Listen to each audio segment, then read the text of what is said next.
ভাই রে ভাই, ওই কি এডিট করছে, ওর এডিট দেখা হাসতে হাসতে আমি শেষ। গাইজ, ভিডিওটি ভালো লাগলে অবশ্যই সাবস্ক্রাইব করবেন, পেজটা ফলো করে সাথেই থাকবেন।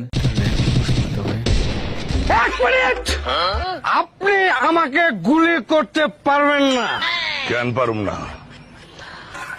আপনি আমাকে গুলি করতে পারবেন না। আরে কেন পারুম না?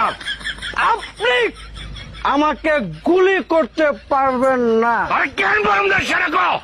কারণ কারণ আজকে আমার মন ভালো নেই।